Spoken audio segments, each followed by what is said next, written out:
Hey everybody, welcome back to my YouTube channel. It's time to break down the games for Tuesday, April 9th, 2024. But first, let's take a look at how we did yesterday, guys. We didn't have the best day yesterday. We ended up losing $355, just over 3.5 units. That puts us down $890 for the month, just under 9 units. I think what's really killing us is we're taking too many hit props in a day.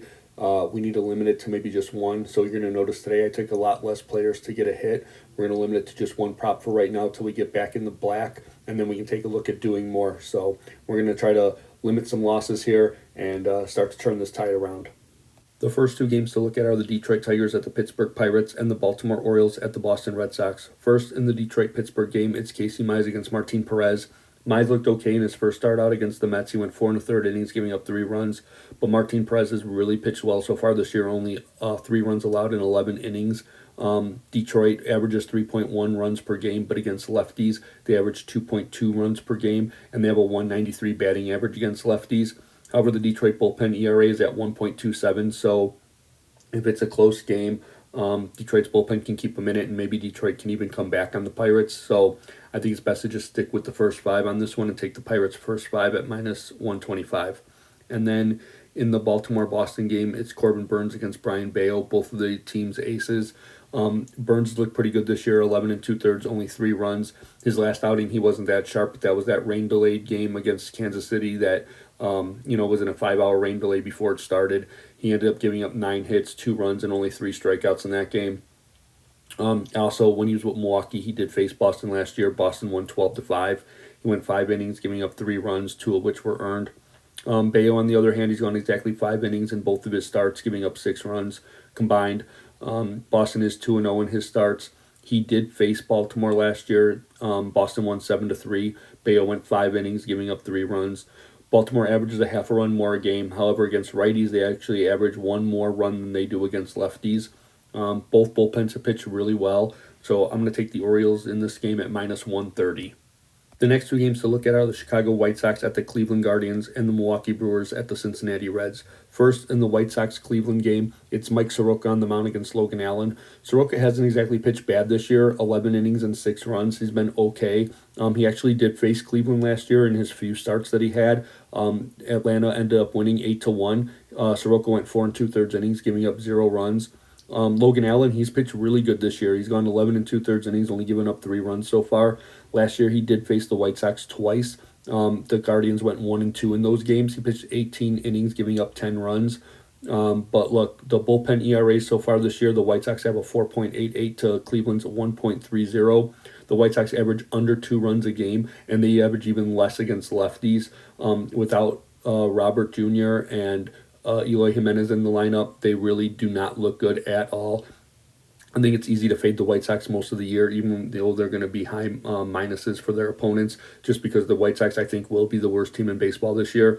So we'll take the Guardians minus 235. We'll probably look for a parlay partner. But, that's how we see that game playing out. And then the Milwaukee-Cincinnati game, it's Joe Ross against Frankie Montas. Ross looked good in his first outing. He couldn't get out of the fourth inning, though. He went 3 2/3, no runs against Minnesota in what was a Minnesota win.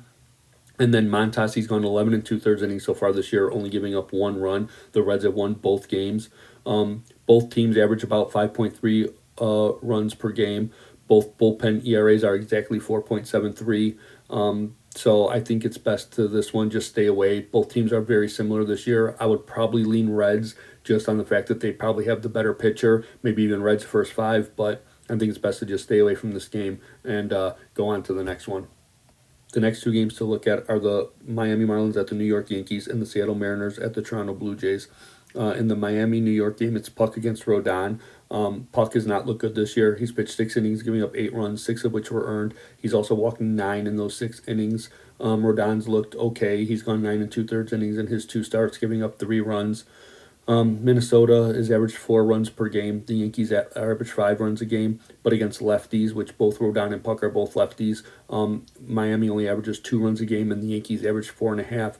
Plus, Puck has the control problems. The Miami bullpen has a 6.11 ERA compared to the Yankees' 2.88. I would take the Yankees for the full game. However, I think they're minus over 200, and they're minus 190 for first five, so you're getting better odds. So I'm just going to take the Yankees first five. And then in the Seattle-Toronto game, it's George Kirby against Bassett. Kirby, in his first start, he pitched 6 2/3, giving no runs up against Boston in a Seattle win. But in his last outing against Cleveland, he went 3 2/3 innings, giving up 8 runs, 6 of which were earned. So pitched really good his first start, got knocked around his second start. Bassett, he's pitched 9 1/3 innings this year, giving up 9 runs, 8 of which were earned. Both games, Toronto lost. Also, he faced Seattle last year. Seattle won 10-8. Bassett went 5 innings, 4 runs. Both teams averaged 3.5 runs a game. Both teams' batting average are under 215 this year so far, so they're both off to struggling starts offensively. I think it's best to just stay away from this game. I will take J.P. Crawford to get a hit. He hits leadoff. He's a lefty against Bassett, the righty. He's had some success against him in the past. He'll get his 5 at-bats, so we'll take J.P. Crawford to get a hit. The next 2 games to look at are the New York Mets at the Atlanta Braves and the Houston Astros at the Kansas City Royals. First, in the Mets-Braves game, it's Hauser against Lopez. Both pitchers pitched really well in what ended up being losses for their teams. Hauser went 5 innings, 1 run. Lopez went 6 innings, 1 run. Hauser did face Atlanta last year while he was with Milwaukee twice. The Brewers split 1-1. He went 10 innings, 9 runs, however. The Braves scored 5 runs per game more. However, yesterday, the Mets bats finally broke out and had a really nice game. So do they now have momentum? Are they going to build on that offensively? Obviously, they weren't as bad as what they looked like the first 10 games of the season. So I think it's best to just stay away from this game. I'm not going to bet aside. However, I will take Ozzie Albies to get a hit. He's had a couple at-bats against Hauser in the past and had some moderate success. So I'll take Ozzie Albies to get a hit. And then the Astros-Royals game, it's Christian Javier against Cole Ragans. Both pitchers have pitched really well so far this year. Javier's gone 11 innings, no runs so far. The Astros are 1-1 in those games. Ragans gone 12 1/3 innings, only giving up 2 runs. The Royals are 0-2 in their games. However, last time out, Ragans gave up no runs against Baltimore. That was the game that was the rain delay game against Corbin Burns, and the Orioles walked it off in the 9th in a comeback win. So it wasn't his doing. And Ragans actually faced Houston twice last year. Kansas City went 2-0. He went 12 innings, 7 runs combined. So I think I'm going to take the Royals in this one. Their bullpen ERA is a full 2 runs less per game. Also, Kansas City averages 1 run per game more than Houston. So I'm going to take Kansas City in this game at plus 110. I think there's a lot of good value there with Ragans on the mound. So that's how we're going to ride with that one. The next 2 games to look at are the Los Angeles Dodgers at the Minnesota Twins and the Philadelphia Phillies at the St. Louis Cardinals. First, in the Dodgers-Twins game, it's Glasnow against Varland. Let's not overcomplicate this one. Glasnow is an ace. He's a Cy Young candidate. He's pitched 17 innings this year, only giving up 6 runs. The Dodgers are 3-0 in his games. Varland, he's pitched 4 innings and 3 runs and a loss in his 1 start. The Dodgers average 6 runs a game. The Twins 3 runs a game. The Dodgers are obviously the way better team. Glasnow's the way better pitcher. Again, I would take the Dodgers for the whole game, but I believe they're like minus 200 or maybe even minus 205. However, for the first 5, they're only minus 180. So I'll just take the Dodgers at a better price, minus 180. And then in the Philadelphia-St. Louis game, it's Wheeler against Sonny Gray making his debut for the Cardinals. Wheeler, he's 0-1 on the year, and the Phillies are 0-2 in his games, but he has been stellar. He's gone 12 innings, giving up 3 runs, only 1 of which was earned. He pitched against the Cardinals last year, going 7 innings, only giving up 1 run. The Phillies won that game 12-1. Gray, when he was with Minnesota, he did face the Phillies. The Minnesota Twins won 3-0, and Gray went 6 innings, no runs. Both teams average about 4 runs a game, but it's Gray's first start of the year. He missed some of spring training because of his injury, and now this. It's kind of like Snell yesterday where I said maybe we should just see how he pitches, and look what happened. Washington jumped all over San Francisco, so I think the same thing, but this time I will take the Phillies first 5 at minus 140. I think they're minus 135 for the game, so you're giving up a little bit worse odds in this one, but the Cardinals bullpen is a 1.70 full better than the Phillies bullpen. So if it is a close game, there's a chance the Cardinals could come back. So I'll just take the Phillies first 5 with Wheeler on the mound at minus 140. The next 2 games to look at are the Oakland Athletics at the Texas Rangers and the Arizona Cardinals at the Colorado Rockies. First, in the Oakland, Texas game, it's Alex Wood against Nathan Eovaldi. Wood has pitched 8 1/3 innings so far this year, giving up 9 runs. The A's are 0-2 in those games. Eovaldi's pitched 13 innings, giving up 2 runs. Eovaldi faced Oakland twice last year. Texas went 2-0. He went 11 innings, no runs against Oakland. Texas averages 6 runs a game to Oakland's 3 runs a game. I think that this is a pretty easy one. We just go with Texas in this one. Once again, I think they're like minus 205, but minus 200 first five. So we'll take the first five and get a better price. And then in the Arizona Colorado game, it's Merrill Kelly against Cal Quantrill. They actually faced each other earlier in the year. The Diamondbacks won that game. Kelly went 6 2/3 innings, giving up 1 run. Quantrill went 5 innings, 5 runs, getting the loss. Kelly's pitched really good this year, pitched 13 2/3 innings, giving up 3 runs. Quantrill's pitched 9 innings, giving up 9 runs. Arizona averages 1.5 runs more per game. Arizona's bullpen is a full 2 runs better. This is another one where I would probably take Arizona for the full game, but I think they're like minus 190. However, for first 5, they're minus 170. So I'll take the Diamondbacks first 5 at the better price, and then I'll take Chris Bryant to get a hit. I believe in the first game we had Chris Bryant to get a hit against Merrill Kelly, and he did not get a hit. He ruined a parlay for us. But he does have a lot of at-bats against Kelly lifetime with over a 360 batting average, a large sample size. So if he's hitting over 360 and he went like 0 for 5 the first time around, then he's due to get a hit this time around. The next 2 games to look at are the Tampa Bay Rays at the Los Angeles Angels and the Washington Nationals at the San Francisco Giants. First, in the Rays-Angels game, it's Savali against Sandoval. Savali's pitched really good this year, 12 innings, only giving up 2 runs. Tampa Bay is 1-1 in those games. However, he did face the Angels last year. He only went 3 innings, giving up 6 runs. The Angels won the game 8-3. Sandoval, he pitched the first game of the year for the Angels. He went 1 2/3 innings, giving up 3 runs and a loss to Baltimore and did not look good. But he had a nice bounce back game against Miami his last time out. He went 5 2/3 innings, giving up 2 runs and an Angels win. I think that both teams average around 4.5 runs a game. Both their bullpen ERAs are over 6.5, so both bullpens have not been good. Sandoval did face Tampa Bay twice last year. He got losses in both of them. He went 9 2/3 innings, giving up 8 runs. However, only 4 were earned.